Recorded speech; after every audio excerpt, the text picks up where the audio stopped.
Trust me, আমি ওর কি হই, ও আমার কি হয়, এটা একদমই ম্যাটার করে না।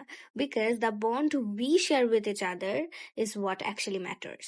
তোমরা তো দেখছোই যে আমরা কি পরিমাণ যুদ্ধ করি সারাদিন, বাট এগুলার পরেও আমরা কিন্তু একজন আরেকজনের জন্য অনেক বেশি কেয়ার করি। যেমন ধরো জারিয়াতে ঠান্ডা লাগলে বা আমার, আচ্ছা জারিয়াতে ঠান্ডা, হ্যাঁ, ওর সর্দি কাশি কিন্তু 12 মাসই লেগে থাকে। আর জারিয়াতের এসব অসুস্থতা নিয়ে ওর মা কিন্তু খুব ভালোই প্যারা, কিন্তু দেখো আমি ওদেরকে ওই প্যারা থেকে বাঁচিয়ে দিয়েছি।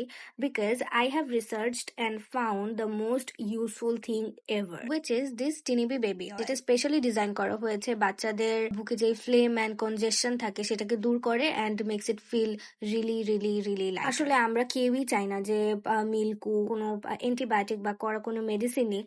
সো এই অয়েলটা দিয়ে যদি সেরে যায় দেন ইট ইজ রিলি সর্দি কাশির সময় এটা মাসাজ করলে কিন্তু, আর ওই যে বারবার যে হওয়ার ট্রেন্ড একটা, সেটা কিন্তু অনেকটাই কমে গিয়েছে। So this is how I take care of him when he is sick. But আমি যখন সিক থাকি ও আমাকে 2টা ধরে দেয়, তারপর আমি এমনিই ঠিক হয়ে যাই। So that's all for today, tata.